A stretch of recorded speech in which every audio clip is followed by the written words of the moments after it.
All right, let's get right into it. We're talking about how to turn your outdoor space, that patio or deck, from a place you only use sometimes into your absolute favorite spot all year round. And believe it or not, it all boils down to one key thing: picking the perfect heater. Seriously, who doesn't want that? Picture it enjoying a crisp fall evening, or maybe an early spring morning out on the deck, and you're just perfectly comfortable. That's the dream, isn't it? To basically expand your living space and get so much more use out of your home. But let's be honest, the moment you start shopping for one, it can feel a little overwhelming, right? You see all these terms, watts, volts, mounting kits, and it just seems so complicated. But I'm here to tell you, the secret to getting it right is actually way simpler than you think. We're going to break it all down step by step. Okay, step one.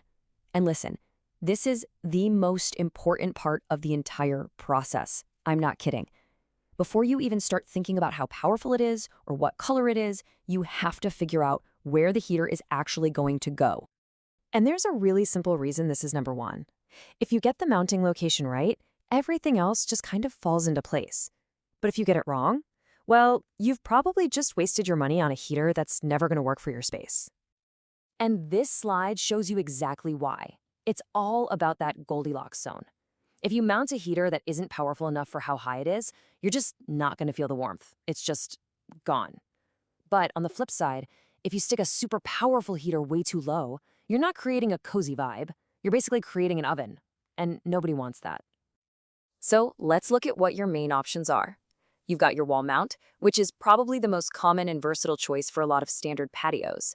Then, if you have something like a pergola or a covered deck, a hanging ceiling mount is perfect for putting that warmth right where you need it. And for that super clean built-in look, there are flush mount kits that tuck the heater right into the ceiling itself. Pretty slick. All right, so you've got a good idea of where you can mount it. Now we can move on to step two, which is all about deciding what you actually want to heat. And this means you've got a choice to make. So think about it. Are you trying to heat up the entire patio so people can mingle during a big party? That's what we call full space heating. Or are you really just trying to keep that outdoor dining table warm? Or maybe that cozy little seating area over in the corner? That's zone heating. And being honest with yourself about this right now will stop you from buying a much bigger, more expensive system than you actually need. Okay, this is where it all comes together. You know your mounting location and you know the zone you want to heat. Now we just have to connect those two dots and find the perfect heater for that exact job. Now this little chart here, this is basically your cheat sheet. It really simplifies things. You just find your situation on the list. For example, if you're wall mounting on a pretty standard patio, you're looking at a height somewhere between 7 and 10 feet. Got a covered deck with a bit of a lower ceiling, that puts you in the 9 to 11 foot range. And of course, for those really tall, open structures, you're playing in a whole different league. Just find your setup, and this chart points you in the right direction. So, we've pretty much nailed the big decisions. Now it's time for the final but super important practical details. These are the things that make sure your heater not only works perfectly, but also looks fantastic.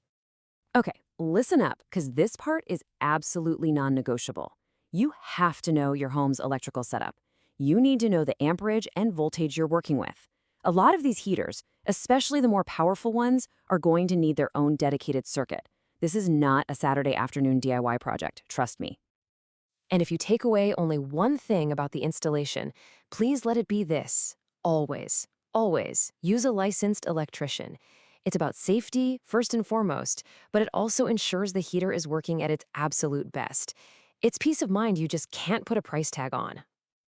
And finally, let's talk about how it looks. You've probably spent a lot of time and money making your outdoor space a place you love. The heater should be a part of that design, not some big ugly thing that sticks out. So look for high-quality, durable materials, something like marine-grade stainless steel that can really handle the weather. And a lot of models now even offer custom finishes, so you can match it perfectly to your decor.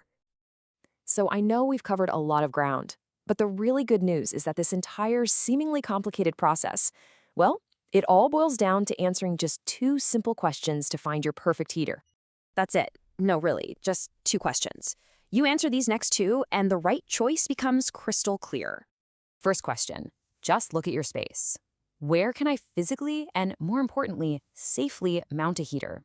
What's the height from the ground? Is it going on a wall or a ceiling? This is your absolute starting point. And the second question, what's the mission here? Are you trying to heat the whole deck for big gatherings, or are you just trying to warm up that one cozy corner where you have your morning coffee? Answering this one question defines the power you need and maybe even how many heaters you'll need. These two answers, together, will lead you straight to the right choice. So, there you have it. It turns out, choosing the right heater isn't really about memorizing a bunch of technical specs. It's about understanding your own space. And once you do that, you're not just buying a piece of equipment. You're unlocking so many more evenings for great conversations and just enjoying your home. So the only real question left is, what are you going to do with all that extra time outdoors?